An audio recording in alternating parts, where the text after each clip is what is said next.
오늘 하나님 말씀은 마태복음 7장 18절부터 23절까지 말씀입니다.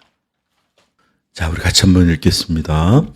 좋은 나무가 나쁜 열매를 맺을 수 없고 못된 나무가 아름다운 열매를 맺을 수 없느니라.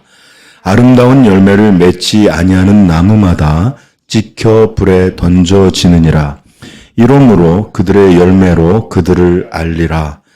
나더러 주여 주여 하는 자마다 다 천국에 들어갈 것이 아니요 다만 하늘에 계신 내 아버지의 뜻대로 행하는 자라야 들어가리라.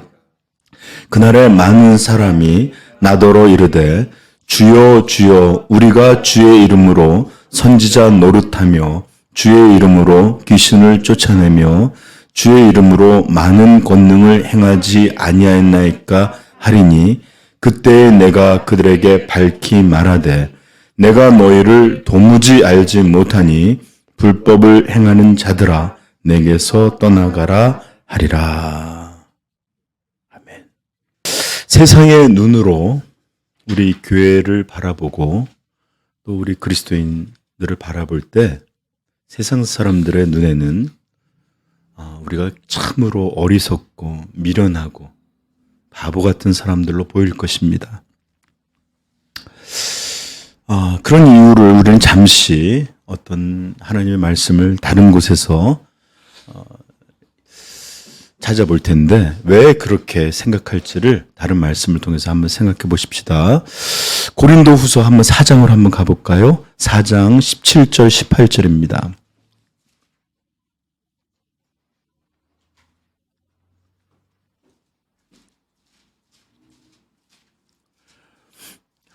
사장 후반부에는 고난당하고 있는 우리 그리스도인들에게 들려주시는 말씀이 여기 등장합니다. 우리 17절, 18절 읽겠습니다. 우리가 잠시 받는 환난에 경한 것이 지극히 크고 영원한 영광에 중한 것을 우리에게 이르려 함이니 우리가 주목하는 것은 보이는 것이 아니요 보이지 않는 것이니 보이는 것은 잠깐이요 보이지 않는 것은 영원함이라. 아멘. 그래요, 여러분들. 우리 그리스도인들의 마음과 인생의 초점에는 그 중심에는 보이는 세계가 아니라 보이지 아니하는 세계가 바로 중심을 차지하고 있습니다. 성경은 우리에게 분명하게 말해주고 있어요. 우리가 주목하는 것은 우리가 바라고 구하는 것은 보이는 것이 아니요. 이 땅에서 누리는 그런 것들이 아니요. 보이지 않는 것이다. 그렇게 해서 계속 말합니다.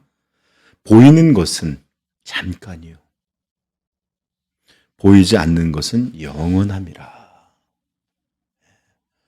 우리가 이 땅에 잠시 속해도 이 땅에 있는 잠깐 있는 마치 여행 나온 사람과 같은 것이고 우리의 본향은 보이지 않는 세계에 속한 것이다.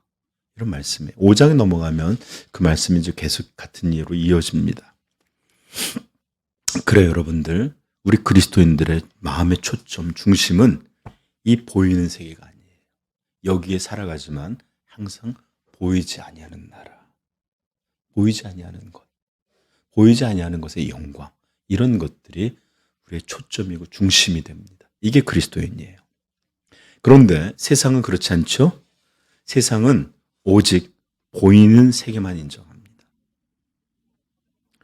이들에게는 이것만이 전부입니다. 그래서 이것 외에 어떤 다른 것이 그들에게 없어요. 그러하기에 보이지 않는 세상을 믿는 우리들을 이해할 수 없고요. 그들의 눈에는 너무 어리석고 미련하고 심지어는 쟤들 미친 것 같아. 정신 나간 애들이야.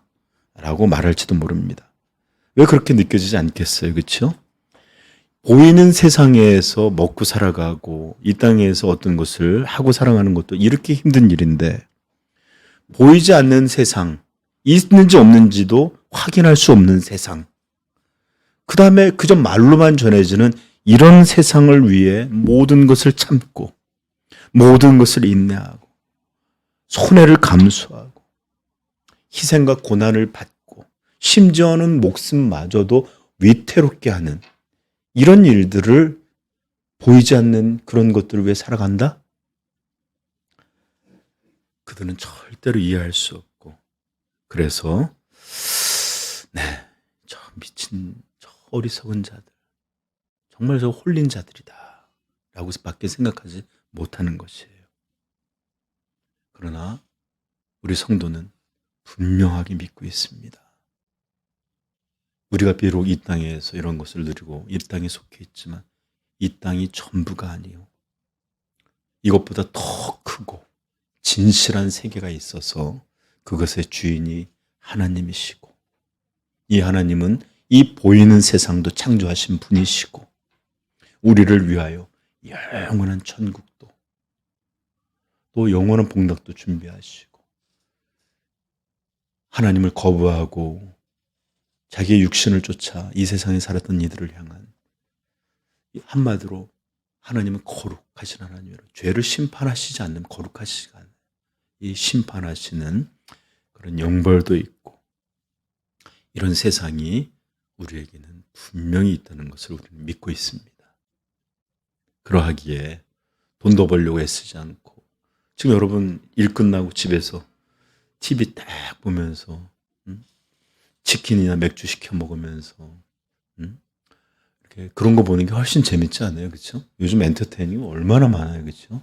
운동이면 운동, 예능이면 예능, 오락이면 오락, 게임이면 게임. 저는 가끔가다 기절하게 놀라는 게 게임이 영화 같아요. 이렇게 중간중간 나오는 거 보면. 예수님은 우리에게 분명히 말씀해 주셔 다른 세상에 있음을. 요한복음 3장 5절 예수께서 대답하시되 니고데에게 하는 말씀이 진실로 진실로 내게 이르노니 사람이 물과 성령으로 나지 아니하면 보이지 아니하는 이건 없는 내용이지만 하나님의 나라에 들어갈 수 없느니라. 세상 사람은 이 땅의 나라만이 알아요. 그러나 우리에게는 보이지 않는 나라. 네. 그렇습니다. 보이지 아니하는 이 땅에 속하지 않은 하나님의 나라가 있음을 우리는 믿습니다.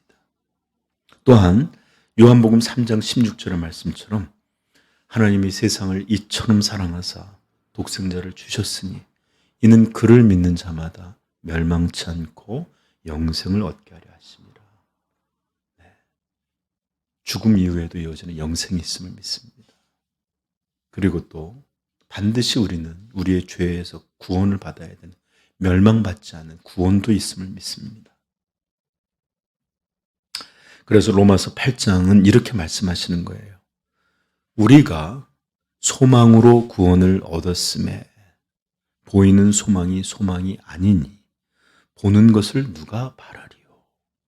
만일 우리가 보지 못하는 것을 바라면 참음으로 기다릴지니라. 아멘. 보이는 소망이 아니니 보이는 것을 누가 바라리요. 우리 그리스도인들 중에 이 땅 바라고 사는 사람 없다. 그리고 만일 우리가 보이지 아니하는 것을 바라고 있다면 참음으로 기다릴지니라. 아멘. 네, 그렇습니다. 아무리 이 세상 사람들이 우리에게 전부 다 그런 것이 어디 있어. 정신 차려. 보이는 것이 전부지. 보이는 것도 다 모르는데 그런 거 무슨 그렇게 살아. 이렇게 아무리 우리에게 모든 인류의 사람들이 다 말한다 할지라도 우리 그리스도인은 하나님이 살아계심을 믿습니다. 영의 세계도 있음을 우리는 확실히 믿습니다. 천사가 있고 마귀가 있다는 것도 믿습니다. 믿는 이에게는 감각으로는 아니지만 이곳에 하나님의 살아계심을 경험하기도 해요. 믿음으로 성령이 우리 안에 있음 알게도 됩니다. 그리고 또한 우리 성도들은 이 땅의 모든 것이 아니라 하나님의 심판이 있어서 구원받음이 있어서 멸망이 있고 구원받음이 있고 멸망이 있고 천국과 지옥이 있고 영락과 영벌이 있다는 것을 우리는 분명히 믿고 있습니다. 그러하기에 우리가 믿는 이 신앙에 대해서 우리는 진지할 수밖에 없어요. 이 믿음이 심각한 것이고 중대한 것이다 라는 것을 우리는 우리의 태도로 드러나게 돼요. 여러분, 제가 지난번에 얘기했죠? 왜 그렇다고 그랬죠? 첫째는 우리의 신앙, 우리의 삶, 이 모든 것이 사람을 향해서가 아니라 설령 사람에게 어떤 일이 이루어지는 것도 그것이 아니라 다 하나님을 향한 것이다. 그렇기 때문에 우리의 신앙은, 우리의 삶은 너무나 중대한 것이에요. 진지해야 합니다. 또 우리의 신앙, 즉 믿음의 삶에 우리의 영원한 운명이 그것에 걸려있고 그것에 연결되어 있기 때문에 우리는 우리 믿음에 대해서 더욱 진지하고 심각하고 엄중하게 생각하셔야 돼요. 마치 주일날 예배 와서 설교 하나 듣고 돌아가면서 본문마저도 잊어버리고 일주일에 도대체 무슨 말씀으로 살았는지도 모르는 이런 삶, 이런 진지함 없는 경박함, 이것은 절대로 우리 성도의 것이 아닙니다. 그러므로 우리는 우리 자신이 진정으로 어떤 존재일까? 이 땅에 속한 것일까? 아니면 보이지 아니하는 그의 나라에 속한 것일까? 이것들에 대해서 분명히 아는 것이 필요해요. 이것은 그냥 단지 우리의 정체성의 문제가 아니라 우리의 영원한 운명이 바로 여기에 달려있기 때문에 그렇습니다. 잠시만요.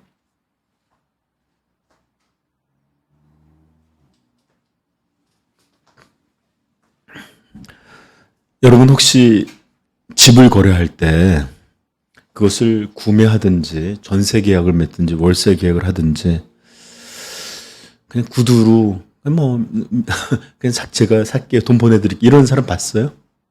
아무도 없어요.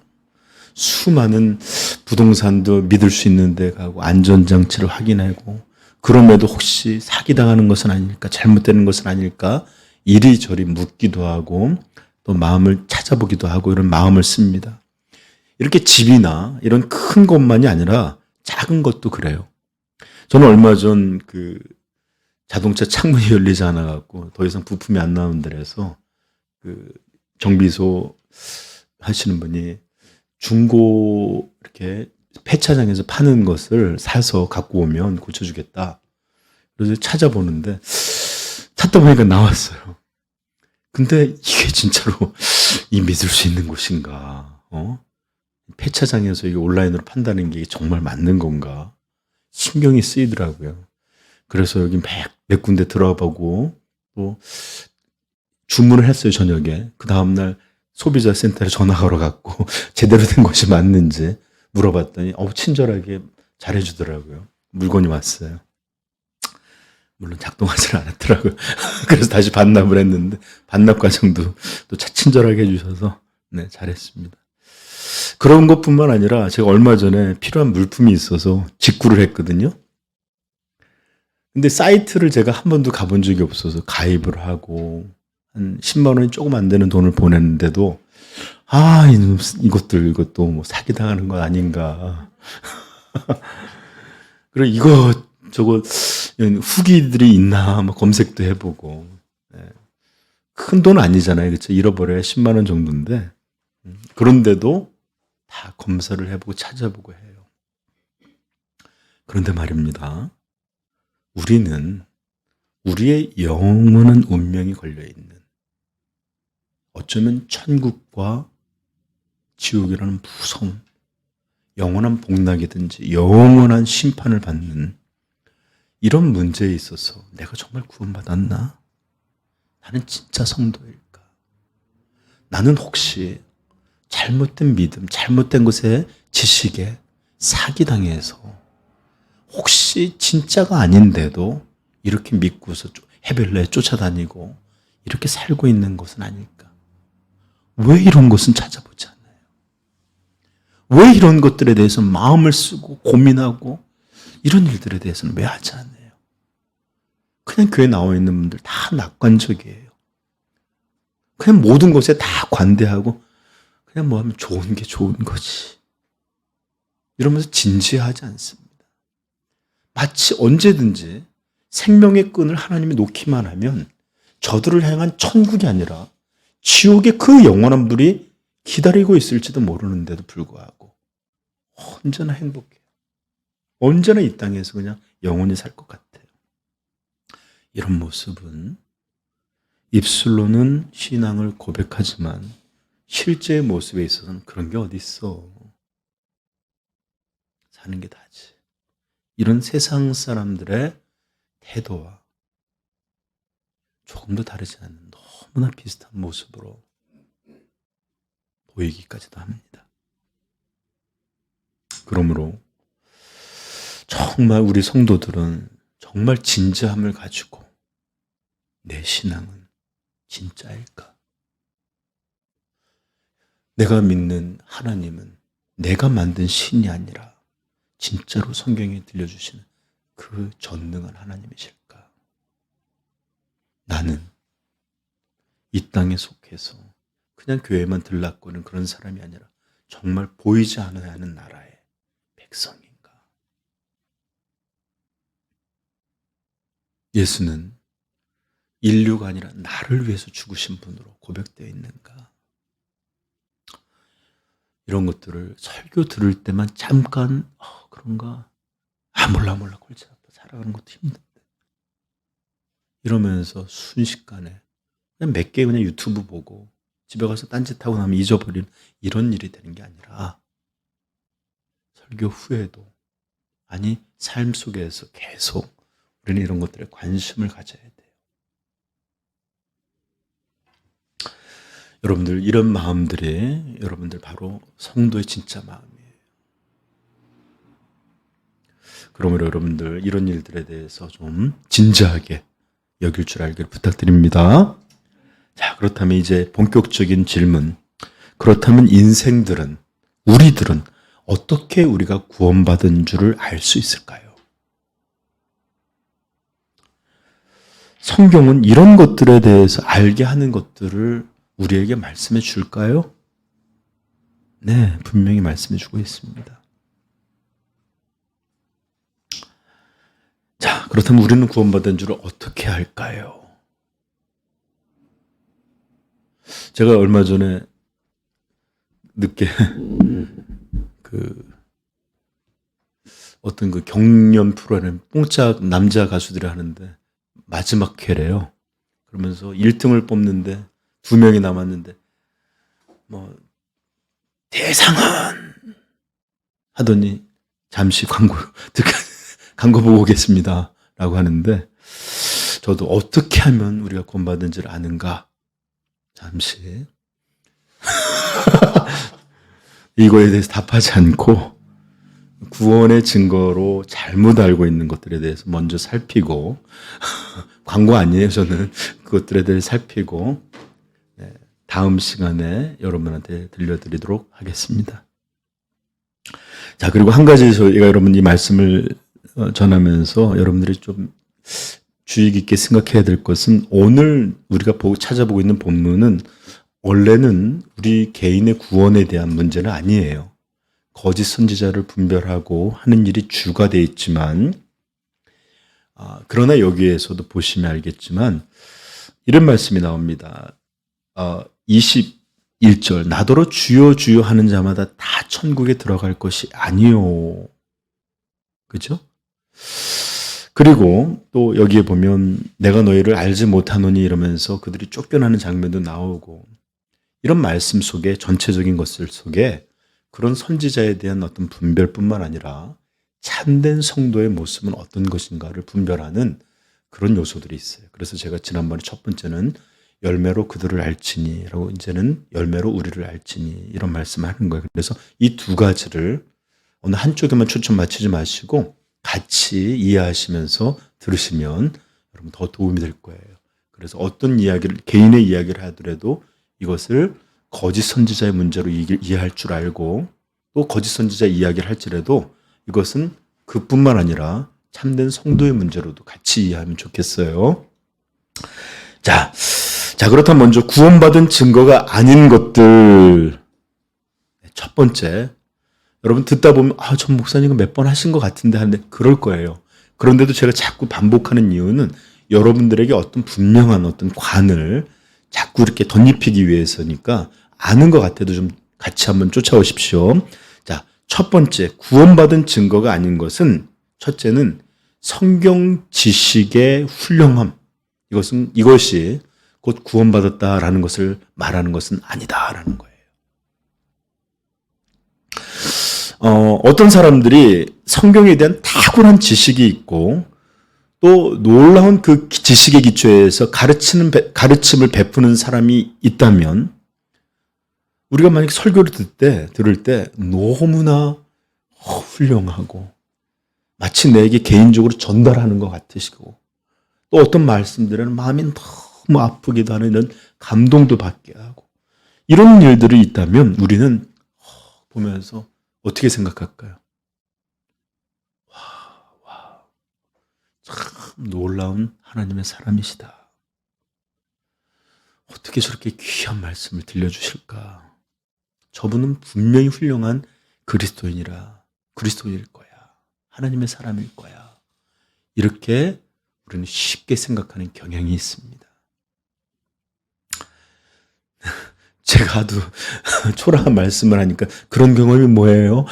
할지 모르지만, 정말 어떤 말씀을 듣다 보면 그 전해주는 분에 대한 정말로 이렇게 귀한 마음이 들어요. 그러나 성경의 내용을 살펴보다 보면 성경에 대한 이렇게 탁월한 지식, 탁월한 전달, 이런 것이 구원의 여부와 언제나 일치하는 것은 아니었다라는 것을 알게 됩니다. 먼저 우리 세 가지 정도를 살펴볼 텐데, 첫 번째, 마태복음 4장에 보면 사탄이 예수님을 광야에서 시험하는 내용이 나옵니다. 한번 볼까요? 마태복음 4장.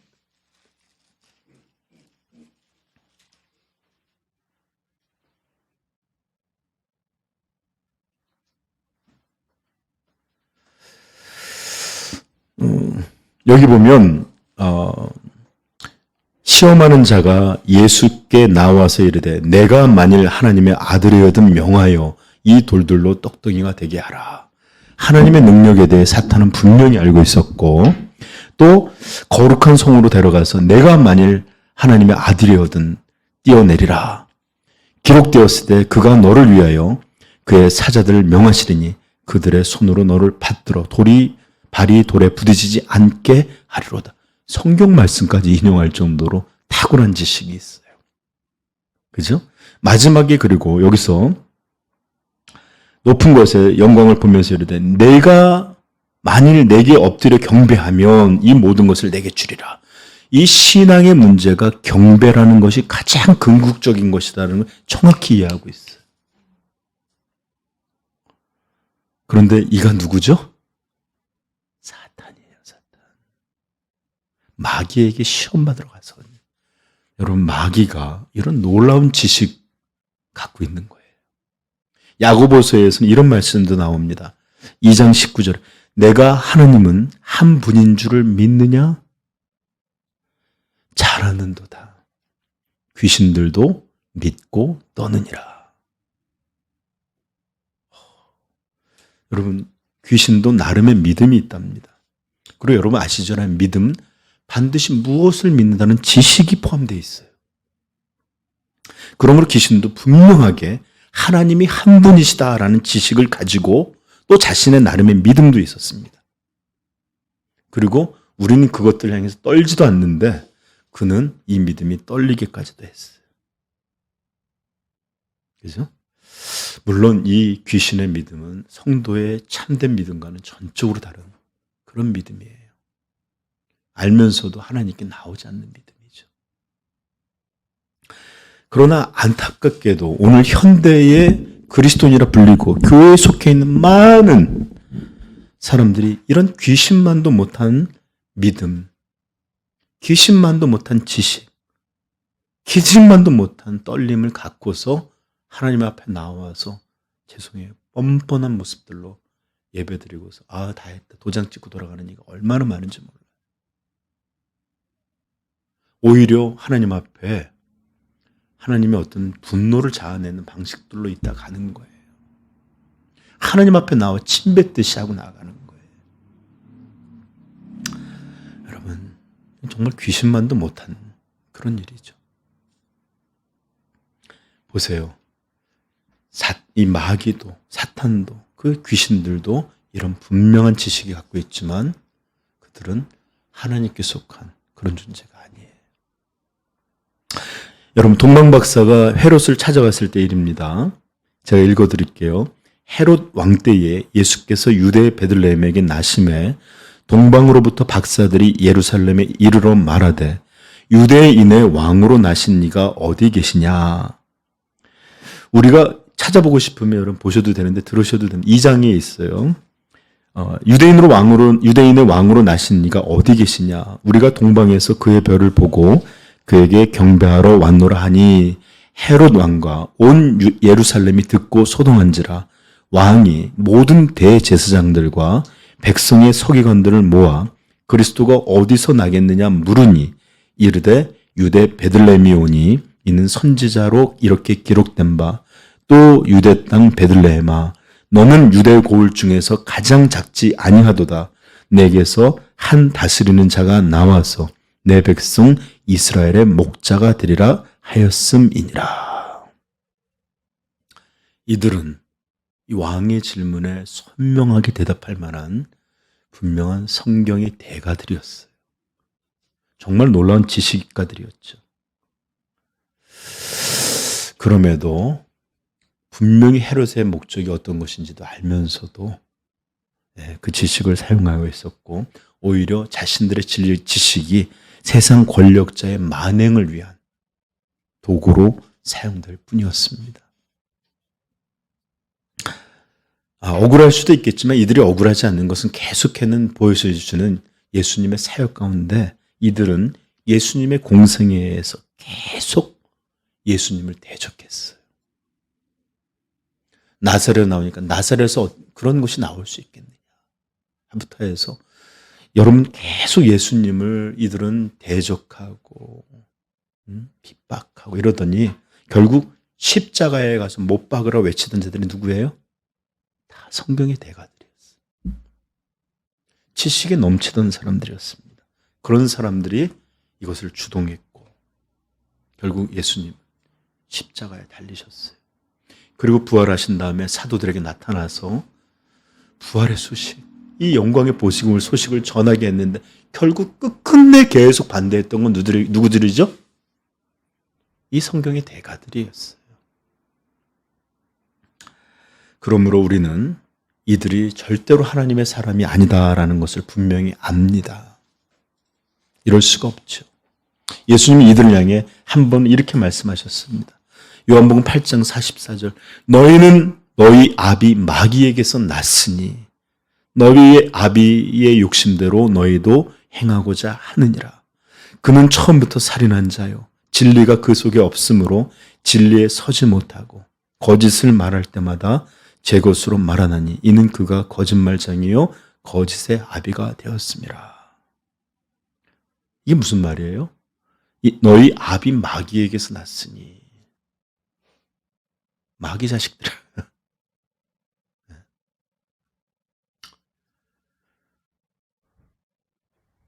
여러분 오늘 본문도 말하잖아요. 22절 한번 볼까요? 7장 22절.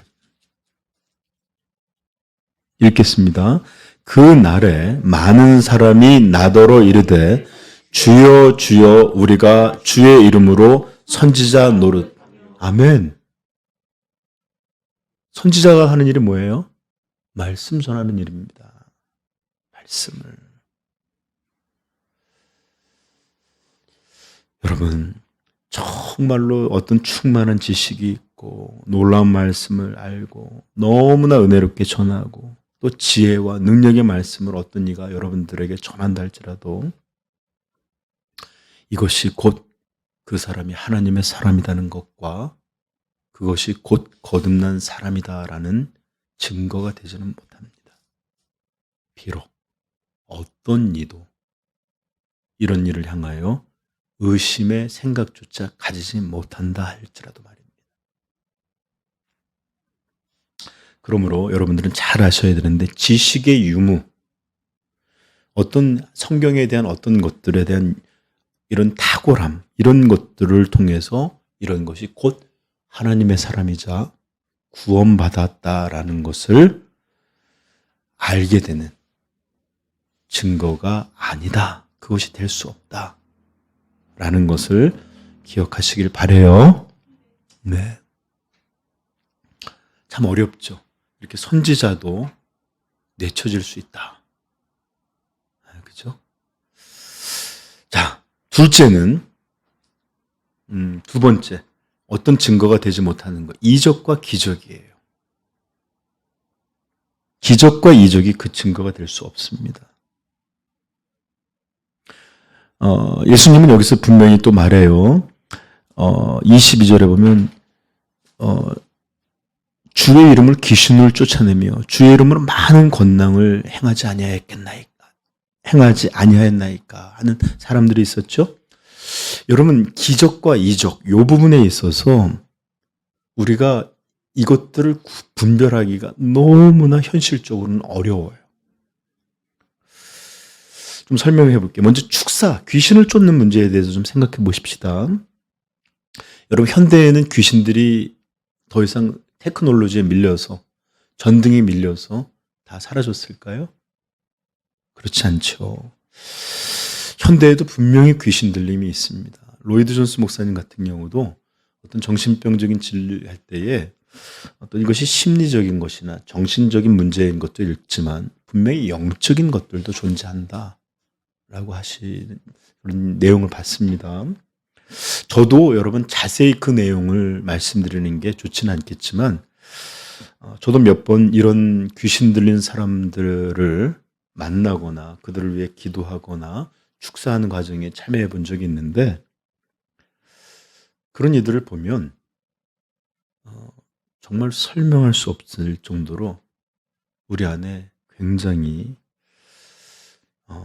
이렇게 특별한 영적 경계심이 생겨요. 이질감, 무엇인가에 어떤 전혀 낯선 어떤 느낌, 사람을 대할 때 그런 느낌이 아니야.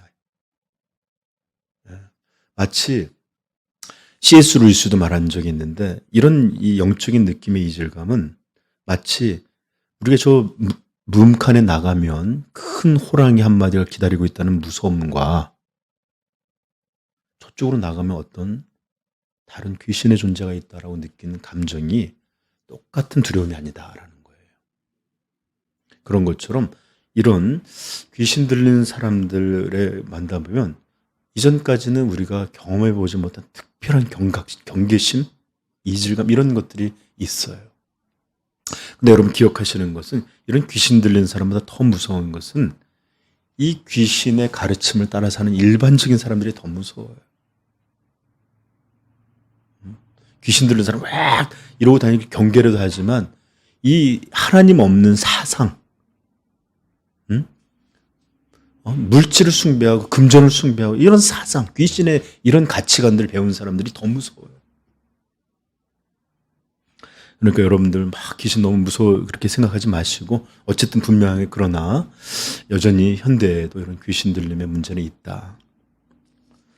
그런데 여러분 어떤 이가 등장해서 예수 그리스도의 이름으로 너무나 용맹하고 담대하고 단호하게 그분의 이름으로 내가 예수의 이름으로 명하노니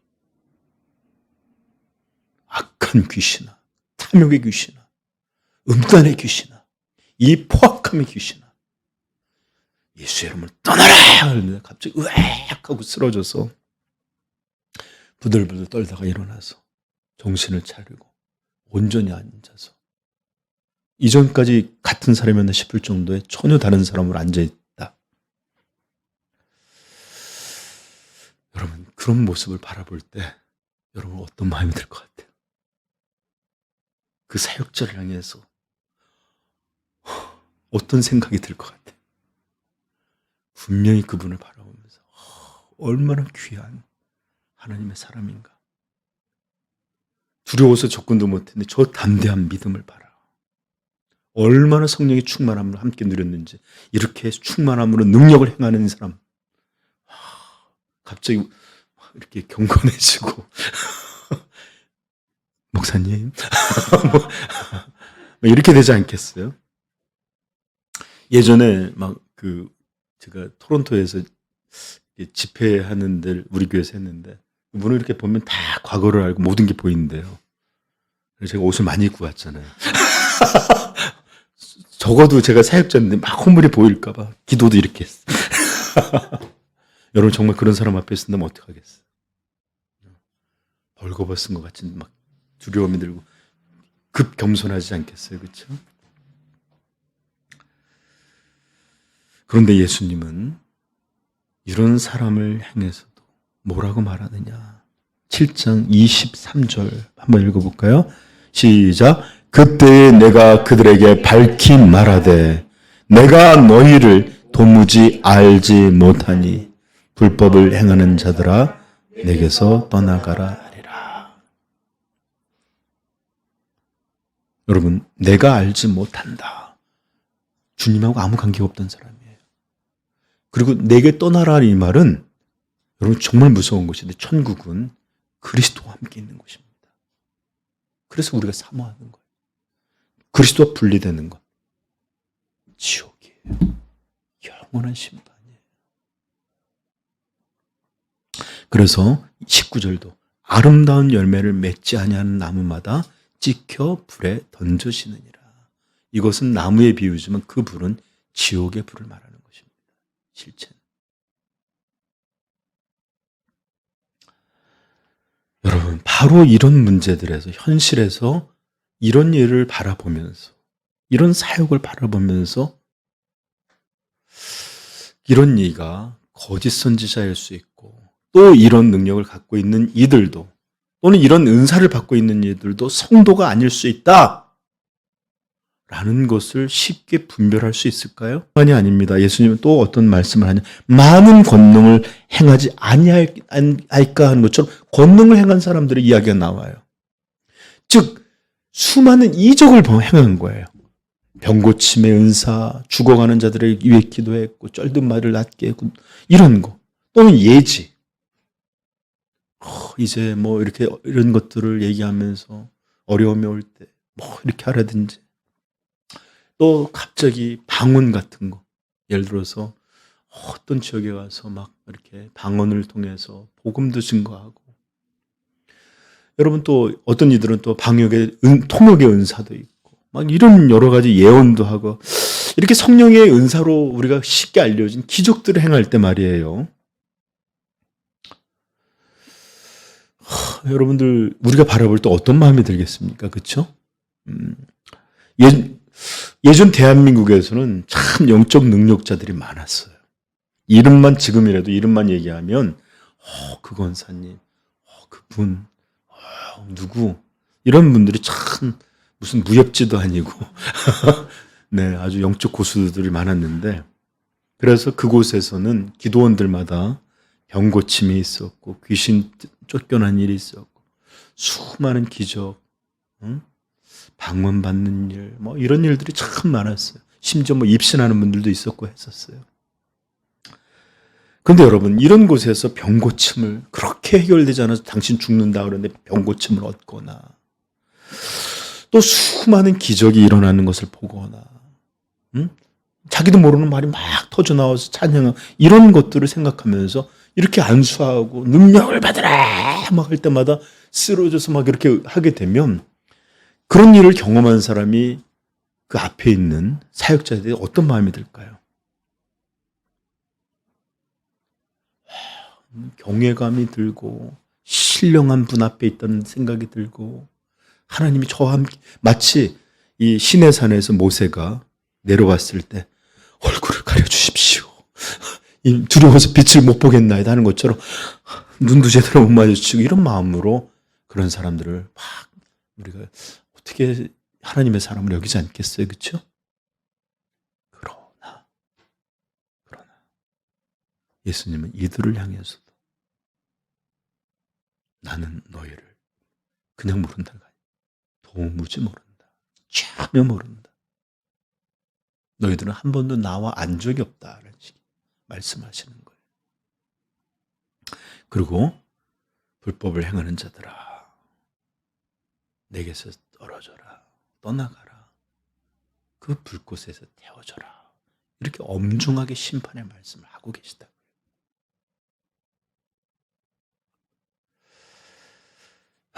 여러분, 현신의 권사님이라는 분이 계셨어요. 혹시 들어보셨나요? 현신의 권사님. 한때 놀라운 신의 은사로 그분의 집회마다 그냥 끄득끄득 모여갖고 막 일만에 먹는 사람들이 막 쫓아다니고 기도만 하면 막 엄청난 일이 일어났는데, 저도 어렸을 때 많이 갔다는데요. 저희 어머니가 그러는데 하도 기관지 천식을 많이 앓고 숨 넘어가서 참 많이 쫓아다니셨대요. 저는 기억이 없는데 하여튼 거기 가서 기도도 받고 뭐 그랬대요. 근데 어느 날 이분이 뭐 이게 전해지는 사람마다 조금 차이가 있는데 갑자기 돌아가시게 됐대요. 어떤 분은 입신한 것이다 라고 말하는 분도 있는데 갑자기 이렇게 돌아가셔서 영혼이 떠난 그런 상황이 되었답니다. 근데 그분이 이렇게 올라와서 예수님을 배웠는데 달려가서 예수님 저 왔어요. 저 아시죠? 막 너무 반갑게 갔다는 거예요. 근데 예수님이 너무나 냉정한 목소리, 이거 실제로 하신 나중에 알게 될 거예요. 예수님이 냉정한 목소리로 나는 너를 모른다. 이런 말씀을 듣고 놀랐다는 겁니다. 그래서 두렵고 막 무서운 마음, 예수님, 저 주님의 이름으로 수많은 병자들을 고친 현신의 해예요. 이렇게 말하니까 예수님 말씀하셨대요. 너는 내 능력을 가지고 너의 장사를 하였지 언제 나에게 영광을 돌리고 나의 일을 한 적이 있었느냐? 이런 말씀하시더래요. 너는 내 능력을 가지고 너의 장사를 하였지 언제 내가 나에게 영광을 돌리고 나의 일을 하였던 적이 있느냐? 그 말씀을 듣고 너무나 두렵고 기가 막혀서 갑자기 버뜩 이런 생각이 들었대요. 그래서 그럼 예수님, 혹시 이런 목사님은 아시나요? 그러면서 당시에 한국교회 가장 큰 교회, 이름 제가 얘기하지 않을게요. 또 한국에서 가장 유명한 목사님의 이름을 말했는데 예수님이 나는 그들을 모른다. 이렇게 말씀하셨답니다. 그래서 현신의 권사님이 너무나 놀라고 두려워서 예수님 한 번만 저에게 기회를 주십시오. 저 정말 회개할 수 있는 은혜를 주십시오. 이러면서 울부짖었을 때 예수님이 이 기도를 허락하시고 그가 다시 살아나게 됐대요.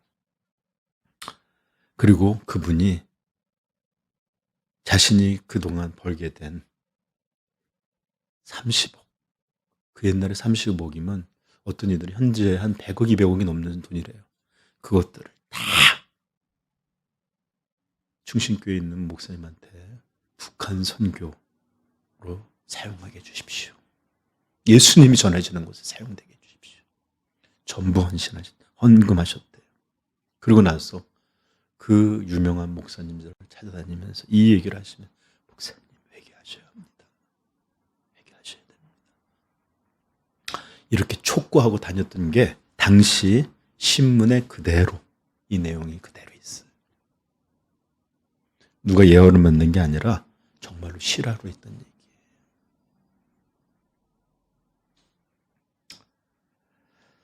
여러분, 그러므로 예수님의 말씀 외에 어떤 것이 존재하지 않아요. 설령 이적과 기적, 죽은 자를 살려낸다 할지라도 예수님은 그들을 향하여 나는 너를 알지 못한다.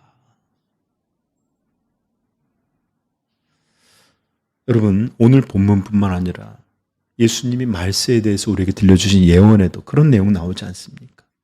마태복음 24장 24절 거짓 그리스도인들과 선지자만 말하는 거예요. 거짓 그리스도인들과 거짓 선지자들이 일어나 큰 표적과 기사를 보여 할 수만 있으면 택하신 자들도 미혹하리라.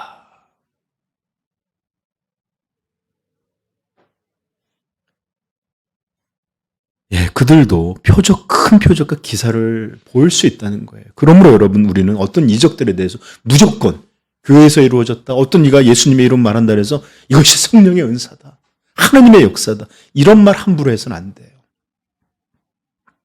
이런 거 조심하셔야 돼요. 고린도전서 14장 29절에 이렇게 말합니다. 예언하는 자는 둘이나 셋이나 말하고 다른 이들은 분별할 것이요. 예언의 은사가 있다 할지라도 이것을 무조건 받아들이지 말고 분별해라. 뭘로 분별하라고? 하나님의 말씀에 일치하는가. 여러분, 예언의 말이 참된 것도 있을 수 있지만 잘못된 것일 수 있을 수도 있어요. 이 영적인 일들, 이런 기적들 언제나 다 이게 성령께 속하고 하나님의 역사라고 말할 수 없어요. 왜요? 거짓 그리스도인들과 거짓 선지자들도 일어나 큰 표적과 기사를 보여 여러 가지 일들로 미혹할 것이기 때문에 그렇습니다.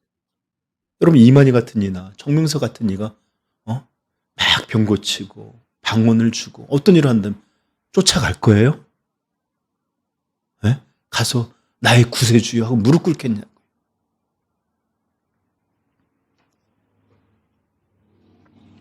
여러분, 예전에 어떤 기독교인들, 어떤 부류들은 방언을 성령 받음에, 그리고 구원 받음에 증거로 여겼던 그런 분들이 있었는데, 그러니까 방언이 곧 있으면 구원받은 사람이다, 성령을 받은 사람이다, 이렇게 생각하는 사람.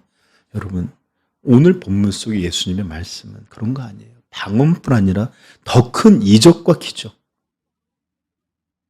귀신을 쫓아내고 병든 자를 살려 죽은 자를 어떻게 한다 할지라도 이런 것이 참된 선지자와 참된 그리스도인의 증거가 될 수 없는 것은 오늘 본문을 통해서 분명히 알게 됩니다.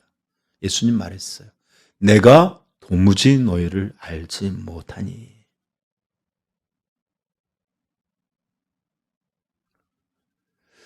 그러므로 여러분들, 우리는 이것은 선지자들의 문제만이 아니라 어떤 이들은 자신들 가운데 어떤 은사가 받았기 때문에 자신을 내가 그리스도인이 아닌가 생각하시는 분들도 조심하셔야 합니다.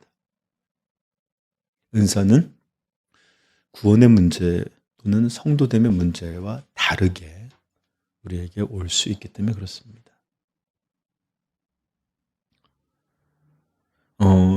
그리고 세 번째는 여기에 등장하는 건 아니지만 그래도 예수님의 말씀 속에 유추해 볼 수 있는 건데, 어떤 열심과 사역의 성공적인 사역, 이런 것이 곧 구원의 또는 참 선지자라는 것을 말해주는 증거도 아닙니다. 우리는 종종 너무나 열심히 있고 또 굉장한 업적을 이루는 사역자들을, 이분이 성취한 것들을 보면 또 우리는 그렇게 생각하죠. 이렇게 큰 사역, 이렇게 능력 있는 사역, 이렇게 많은 성도와 이런 영향들을 생각해 보면 이건 절대 하나님의 역사가 아니고 하나님 함께 하시지 않으면 어떻게 이런 일을 이룰 수 있겠어. 이분은 정말 놀라운 하나님의 사용하시는 사역자요, 성도다. 이런 생각들을 쉽게 해요. 그런데 여러분, 이들조차도 오늘 여기 말씀하시는 22절에 그날에 많은 사람이 나더러 주여 주여 우리가 주의 이름으로 하면서 선지자 노릇, 주의 이름으로 귀신을 쫓아내, 주의 이름으로 많은 권능, 주의 이름으로 크고 많은 사역을 감당하였다 할지라도 여기에 다 속하는 사람들이에요. 바른 증거라고 하는 그것 밖에 있는 모든 것은 다 여기에 해당되는 말이에요.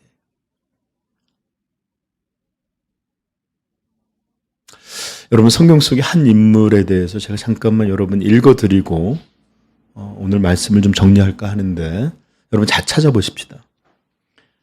사도행전 8장. 제가 이거 허락받고 찾는 거예요. 자, 찾아보십시다. 좀 긴 내용인데 사도행전 8장 다 찾았어요? 네, 예루살렘 교회에 큰 박해가 있었는데 이 사람들이 흩어졌는데 이 흩어진 사람들이 사방 곳곳에서 예수를 증거했는데 그 집사 중에 하나였던 빌립도 사마리아에 내려가서 이제 예수를 증거하는 내용이 나오는데 8절 사도행전 8장 5절부터 8절까지 한번 읽어봅시다. 빌립이 사마리아 성에 내려가 그리스도를 백성에게 전파하니 무리가 빌립의 말도 듣고 행하는 표적도 보고 한 마음으로 그가 하는 말을 따르더라. 많은 사람들에게 붙었던 더러운 귀신들이 크게 소리를 지르며 나가고 또 많은 중풍병자와 못 걷는 사람이 나으니 그 성에 큰 기쁨이 있더라. 여러분, 귀신을 쫓아내고 병든 자가 살아나고 이적이 생기고 성령의 은사들이 있는 거 잘못된 거 아니에요. 그죠? 말씀을 전하는 예수님을 증거하는 일들 가운데 일어날 수 있어요. 그러나 그것이 곧 이것이 바른 사역자의 증거나 이것이 곧 참된 성도의 증거로 사용될 수 없다라는 뜻이에요. 자, 그런데 이 성에는 마술을 행하던 시몬이라는 유명한 아주 자기를 큰 사람이라고 자칭하던 시몬이라는 사람이 있었습니다. 9절서부터 23절까지 한번 읽어봅시다. 같이 읽겠습니다. 그 성에 시몬이라 하는 사람이 전부터 있어 마술을 행하여 사마리아 백성을 놀라게 하며 자칭 큰 자라 하니 낮은 사람부터 높은 사람까지 다 따르며 이르되 이 사람은 크다 일컫는 하나님의 능력이라 하더라. 오랫동안 그 마술에 놀랐으므로 그들이 따르더니 빌립이 하나님 나라와 및 예수 그리스도의 이름에 관하여 전도함을 그들이 믿고 남녀가 다 세례를 받으니 시몬도 믿고 세례를 받은 후에 전심으로 빌립을 따라다니며 그 나타나는 표적과 큰 능력을 보고 놀라니라. 네, 빌립이 이것을 믿었어요. 그리고 전심으로 빌립을 쫓아다니며 아마 자신의 어떤 영향력을 통해서 막 도왔겠죠? 그죠? 그냥 따랐다는 게 아니겠죠. 그죠? 자, 그런데 한 사건이 일어나면 14절부터 예루살렘에 있는 사도들이 사마리아도 하나님의 말씀을 받았다 함을 듣고 베드로와 요한을 보내매 그들이 내려가서 그들을 위하여 성령 받기를 기도하니 이는 아직 한 사람에게도 성령 내리신 일이 없고 오직 주 예수의 이름으로 세례만 받을 뿐이더라. 이에 두 사도가 그들에게 안수함에 성령을 받는지라. 시몬이 사도들의 안수로 평림 받는 것을 보고 돈을 들여 이르되 이 권능을 내게도 주어 누구든지 내가 안수하는 사람은 성령을 받게 하여 주소서 하니 베드로가 이르되 내가 하나님의 선물을 돈 주고 살 줄로 생각하였으니 내 은과 내가 함께 망할지어다. 하나님 앞에서 내 마음이 바르지 못하니 이 도에는 내가 관계도 없고 분깃도 될 것도 없느니라. 그러므로 너의 이 악함을 회개하고 주께 기도하라. 혹 마음에 품은 것을 사하여 주시리라. 내가 보니 너는 악독이 가득하며 불의에 매인 바 되었도다. 아멘. 여러분, 그는 13절에 보면 시몬이 믿고, 아직 이 믿음은 참된 성도의 믿음은 아니었던 것 같아요. 귀신도 가질 수 있는 그 정도의 믿음이었는지도 모르고 그것보다 좀 난지도 모르고 세례를 받은 후에, 그렇지만 전심으로 그가 하는 모든 마음을 쏟아서 빌립을 따라다니며, 여러분 한 번 이례적인 게 아니에요. 계속 그렇게 한 거예요. 그 나타나는 표적과 그 능력을 보고 놀라니라. 자기가 하는 이런 허접한 마술이 아니라 정말 하늘에서 쏟아붓는 아무리 이렇게 해도 사람이 변하는 걸 어떻게 해요? 그죠? 뭐 강을 뭐 피로 문들게 하고 없는 데서 불을 맞는다 할지라도 사람이 변하고, 응? 놀라운 이런 일들이 일어나는 거예요. 그러므로 빌립은 여러분 성경의 말이 정말로 전심으로 행했습니다. 아마 예루살렘에서 베드로와 요한 사도가 오지 아니하였다면 그 후에 이런 일이 없었다면 여전히 그들은